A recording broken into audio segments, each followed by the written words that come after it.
Hey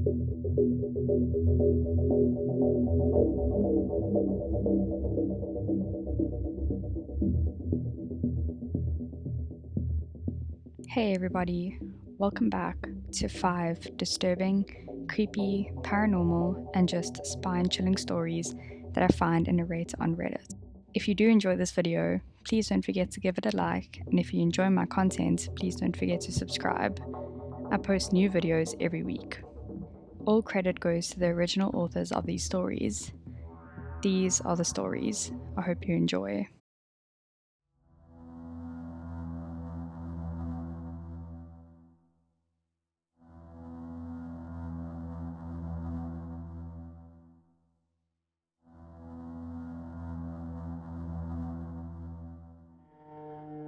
You made the right choice.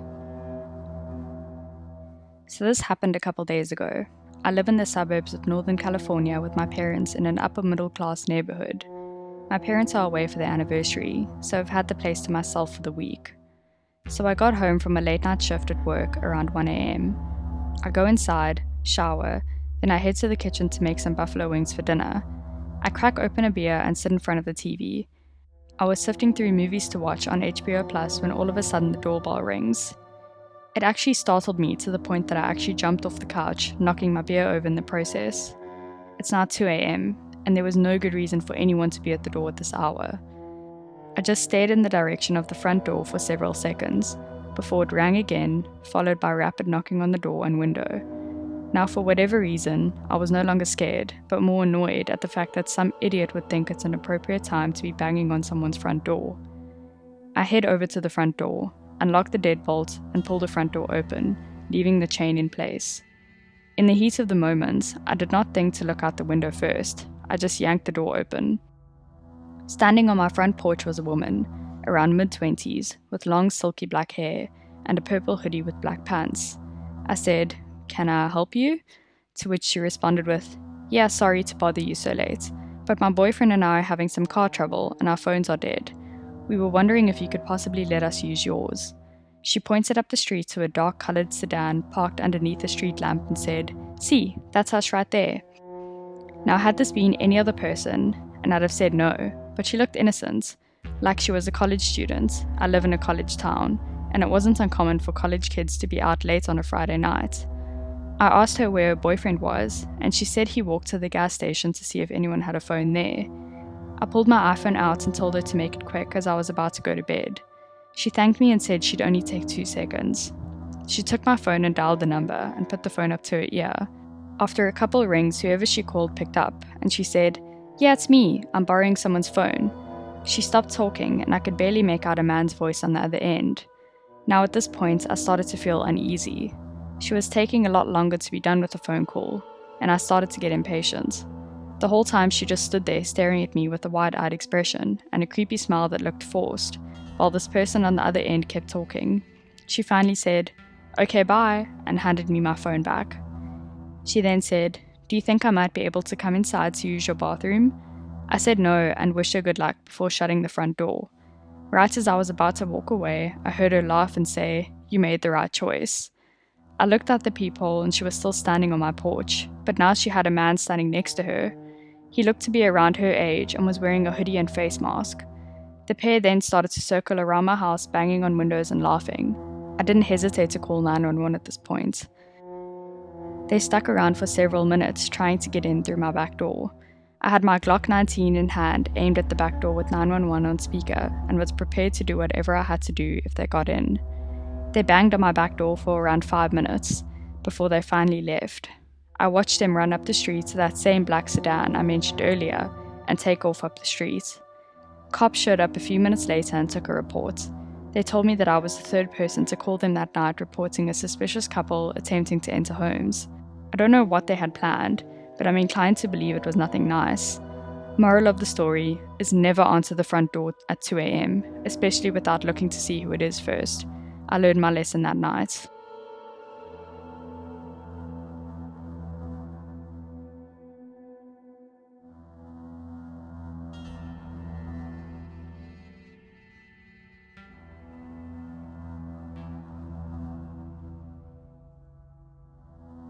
I think your daughter may have been drugged. When I, a female, was in the 7th grade, around 12 years old, I would experience nausea, vomiting, and extreme sleepiness after spending the night at the house of this particular friend. Let's call her Erin. This friend, also female, lived with her parents and her brother, who is 5 years older than us.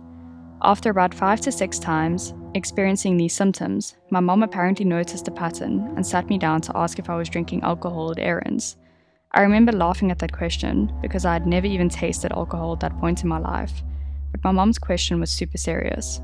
I told her no, and I thought that Erin's multitude of rodent pets had made me feel ill.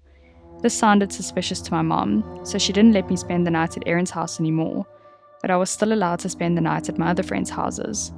One night, I was with a group of friends and we had a movie night at Erin's house, then went to spend the night at my friend Sarah's house, where I had slept over many times without any problems.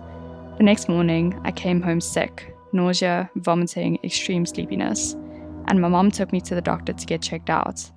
She told the doctor that she believed me when she said that I didn't drink alcohol, but given my hangover symptoms, apparently the doctor was incredulous and ran a blood alcohol test on me, which came back as 0, surprise surprise. He said that they could test my blood for GHB/Rohypnol, but if I ingested the substance, it would no longer be detectable in the blood. Given the circumstances, he informed my mother that I was likely drugged at Erin's house, since that is the only commonality preceding my symptoms. There wasn't enough evidence to show who drugged me and or press any charges, so my mom just banned me from Erin's house. I stopped going to Erin's house completely, and I have not experienced these symptoms since. After about 2 months of not going to Erin's house, her older brother messaged me on Facebook and asked why I never came around anymore. He told me that he recorded some things on his DVR that I would like, so I should come over to watch them. I didn't know what to say, so I deleted Facebook. I never told my parents about that message, but in hindsight, Erin's older brother was likely preying on me.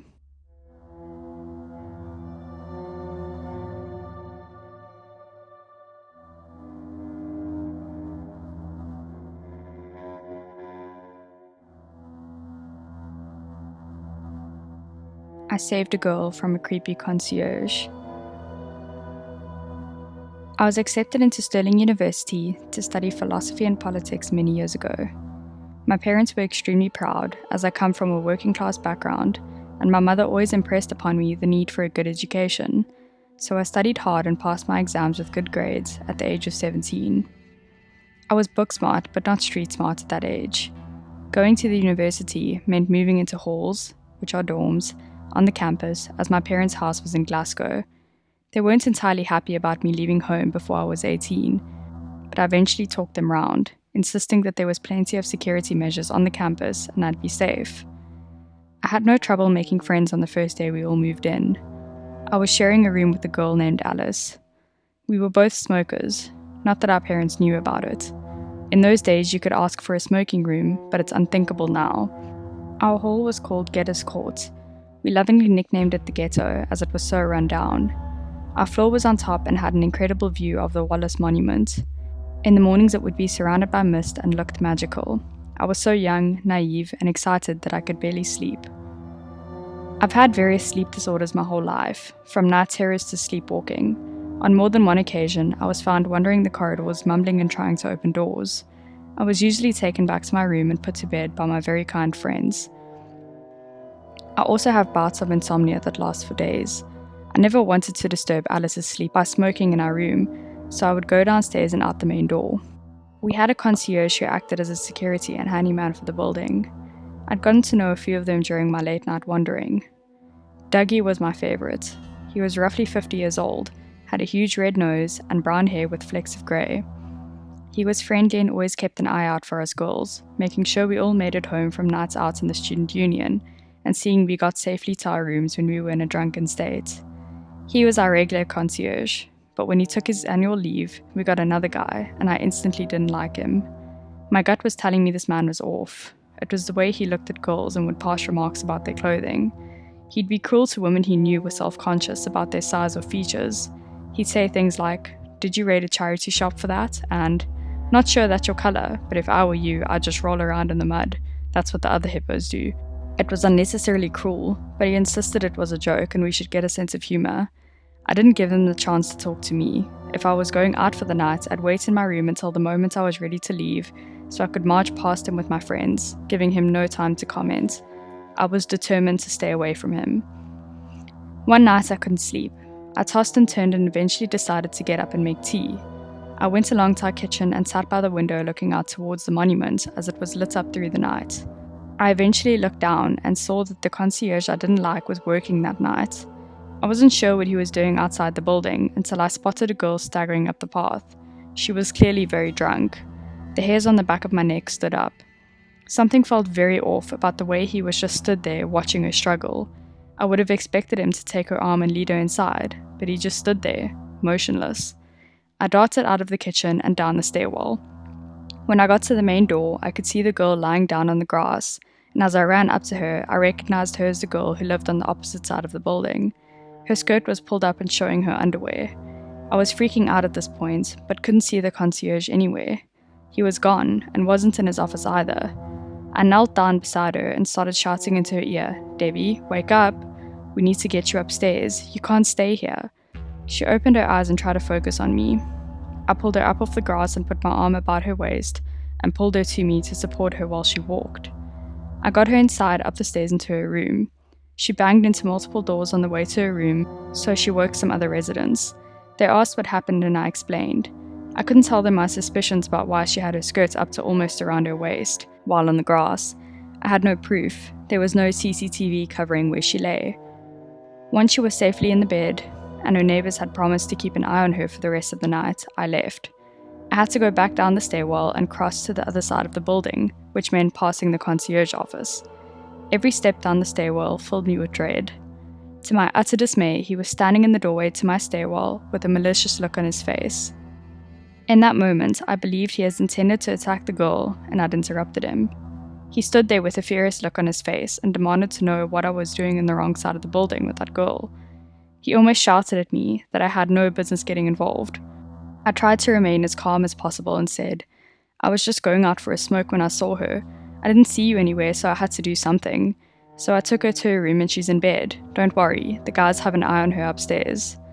I emphasized that she wasn't alone in her helpless state. The story of my going for a smoke seemed to satisfy him, but he clearly wasn't happy with me. He did step aside and let me go up the stairwell. I bolted up those steps 2 at a time to get away from him. I half expected him to be behind me. I ran up the corridor and into my room. I locked the door with trembling hands and backed away from it. I slumped down in my chair and caught my breath. I thought it was all over, until I saw the light under the door was cut off by a shadow. I couldn't hear anything, but someone was in the corridor sneaking around. I was utterly horrified at this point. What was I going to do if he unlocked the door? He had a master key. Alice was still asleep and unaware of the situation. I sat nervously hoping the shadow would move on. I was frozen to the spot and I was now desperate to use the toilet. My bladder was screaming at me. I needed to go badly, but he was still out there. Finally, after several minutes, he moved on. At this point, I could hear my heart beating in my ears as I strained to listen for movements outside. I remained frozen for almost an hour before I forced myself out of the chair. I unlocked the door and locked it again behind me before running to the bathroom. I was awake as the sun came up. Alice saw my ashen face in the morning and asked what happened. I broke down crying and told her how the events unfolded as she slept. We went together to see the student rep, who then called the hall's management team. I was told they'd do an investigation and would take it seriously. A week went by and I was told he had resigned his job. I was relieved, but really scared after what had happened. When I next saw Dougie on shift, he said he heard what happened and that he never trusted that guy. There had been similar complaints about him, but nothing had been done about him. Debbie thanked me profusely for saving her. She vaguely remembered being put on the grass but couldn't say who by. She says she didn't fall at all. She has no marks or bruises anywhere on her body. I feel certain that she was laid down on the grass and her skirt pulled up. I do believe that he was going to do something awful, and I'm glad I went with my gut. We had no proof he did it, so we didn't go to the police in the end. We were just thankful he wouldn't be back. Always go with your gut, and always see drunk friends safely home. Predators are everywhere looking for an opportunity.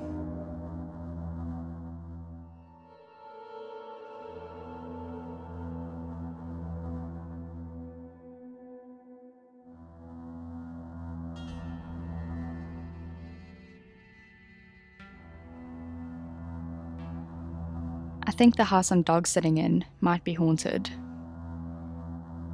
Bit of background. I've never had a paranormal experience, so I've always erred on the side of skepticism.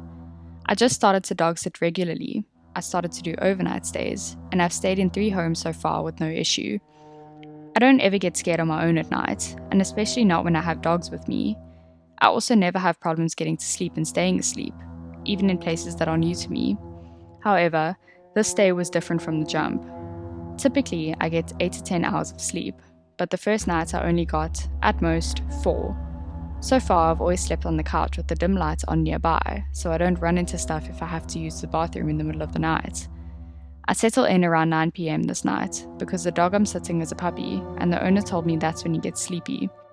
I put my headphones in and settle in to watch a few episodes of Misfits until I'm tired enough to turn in. The dog lays down to sleep on my legs. Everything is typical of every house sitting I've had so far. The only thing I'm not used to is this house has a walkway on the 2nd floor looking down into the room I'm sleeping in. I'm fine though, like I said, I don't get scared. I go to sleep around midnight. The issues this night arose when the dog woke me, several times, barking at nothing. Each time this would happen, I'd settle him again, blame it on him sleeping in a different area and not being used to it, and go back to sleep. It took longer each time, but I did it. Only, it got to the point that every time I was on the cusp of sleep, he'd bark or start growling. Finally, I managed to fall asleep, probably around 3:30, only to wake up at 6:30 to the sound of voices talking, sounding like they were in the kitchen, which is the room over. My initial thought was it was the owners using the Furbo, which is like a baby monitor but for dogs, that's in there with the crate, but it sounded like it came from the same area. That didn't make sense though, because the dog was with me and it was 6:30 in the morning. So I called it an auditory hallucination from lack of sleep and moved on. He's a pretty big puppy, a Whistler, 45 pounds at 6 months, so I'm thinking maybe he needs more space on the couch. I switched to the pull-out the second night. I also put the lights I dimmed in the kitchen to max, but it's the same shit. I go to sleep at 12:30, more on edge today. Start clocking noises that I wasn't paying attention to yesterday. Sometimes it sounds like shuffling on the carpet on the 2nd floor. Sometimes it's taps coming from the kitchen that I never hear during the day. I spend a significant amount of time squinting up at the darkened walkway, but I don't see anything. It just sort of feels like something's up there. The dog still barks sporadically, sometimes jerking awake because of it. I think I get like 3 hours. I wake up again at 6:30 to voices, but they're closer this time, sounding like they're in the same room. I'm like, okay, I definitely need more sleep if I'm having another auditory hallucination, so I drive home that day to nap for a few hours. I feel like I have to clarify at this point. Auditory hallucinations, when just waking up, are rare to me. I've had them maybe 5 times before this in my life, that I can remember, so as much as I'm trying to gloss over it, it's weird. Third night, which was yesterday, I'm like, okay, it's probably just all in your head. Still, I keep the kitchen lights on max, and this time I turn on the lights above the walkway. I get to sleep at 12:30, then I'm startled awake 2 hours later when the dog freaks out, starts barking and growling, facing towards the foyer, which is on the other side of the staircase leading up to the walkway. He then does something he never did before this, and runs into the foyer to see if something's there. I'm sitting there with my ears perked, my phone in one hand, wondering if I should call the police. But I don't hear anything, and he comes back 30 seconds later, standing on the pull-out next to me and staring at the same place he was earlier. I'm officially spooked at this point. I'm still hearing shit. I feel like something's watching me. I start counting the taps in the kitchen, and it's always 3 sets of 3, which is comforting at first, because I think it's an appliance. Except, then I realize that I'm pretty sure that's a thing in the supernatural shit and not a good thing. I get back to sleep at 5:30 AM. This time, I'm not woken up at 6:30 by voices. Instead, at 7:30, a woman whispers my name directly into my ear, clear as day. I don't know if it's significant or if this happens in auditory hallucinations as well, but this time it's only audible in my exposed ear, since I'm sleeping on my side. Regardless, at this point I'm done. I feed the dog, let him out, put him in his cage, drive home, and sleep for 4 more hours. It's the 4th night now, and currently midnight while I write this. I'm still hearing shit around me, even while I'm sitting here in the kitchen with a shit ton of lights turned on. Sometimes I feel like I see things moving in my peripherals. Kinda feels like I'm going crazy, to be honest. So I just kinda wanted to vent here. Maybe someone could either assuage my fears or confirm them. I'll be up reading replies if I get any, since I don't plan on sleeping.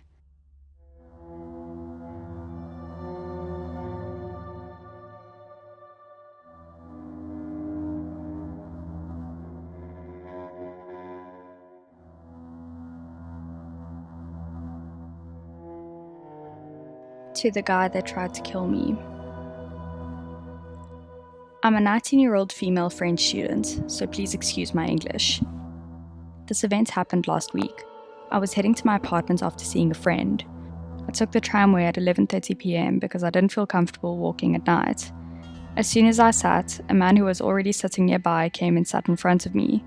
I had a very strange feeling about it, so I told my boyfriend by chat. Then I stood up to get out of the tram, but the man quickly got out after me. He was weirdly following me, not walking behind me, but next to me. I was getting very anxious, knowing something was wrong, so I continued to walk to the avenue I live in. I crossed the road and he didn't, so I thought it was okay, but a few seconds after he crossed the road too and was walking behind me. Then he passed me and was walking in front of me, so I thought I was just getting paranoid and that he was just walking his way too. But near my building, he stopped and waited until I met him. He asked me if I had a boyfriend, and all I answered was yes, sorry, good evening, as polite as I could be. He proceeded to leave in front of me, so I was walking slower for him to be far from me and to make sure he didn't know I was almost home. I turned into the little pathway, heading to the lobby of my building, but I was still anxious about this man, even though he continued to walk. I thought I had put my keys in my pocket, but they were in my bag. I was shaking so much that I tried multiple times to grab them. I managed to get them and I opened the magnetic door, but thought of closing the door immediately after me in case the man wanted to follow me. The door was closed, but the magnetic system wasn't on yet. The man was running to it and pushed it violently with horrific eyes, looking at me. The door was made of glass, so I totally saw him. That's when I knew I was getting into real trouble, so without even thinking, I screamed as loud as I can, and I think that's what saved my life. Immediately, the man ran to me, pushed me hard onto the ground, and started to choke me really hard. I was too stunned because I wasn't prepared for such a violent assault. While he was choking me, I couldn't scream at all, or even breathe, and nobody was coming, so I really thought I was going to die looking at his bulging eyes staring directly into mine, with pure hate. I'm a small size, so I wasn't able to do something with my arms at all. I think it wasn't that long, but it felt like an eternity, and I lost consciousness for a moment. When I opened my eyes again, he had just run out, and I saw the caretaker's wife beside me. The caretaker was chasing after the man but didn't manage to get him. He came back and called the police that caught the man within 10 minutes thanks to our description. I really don't know why he did that to me, because when he attacked me, he didn't sexually assault me or rob me, which would have been easy. I can't understand that his only goal was to kill. I'll never be thankful enough to my caretaker who came to help me and save my life, because nobody else in the building called the police or tried to help. The man was judged 3 days later and is in jail now. He denied everything, even though me and the caretaker identified him, and showed video proof of him following me. So, to the man that tried to kill me, let's not meet again.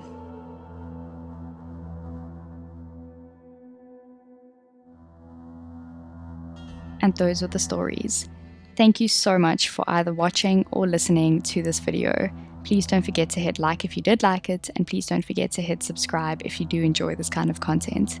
To everyone that is already subscribed or who has watched a bunch of my other videos, I cannot say thank you enough. I wouldn't have reached this 1,000 subscriber milestone without you, and I just want to say that I love you so much.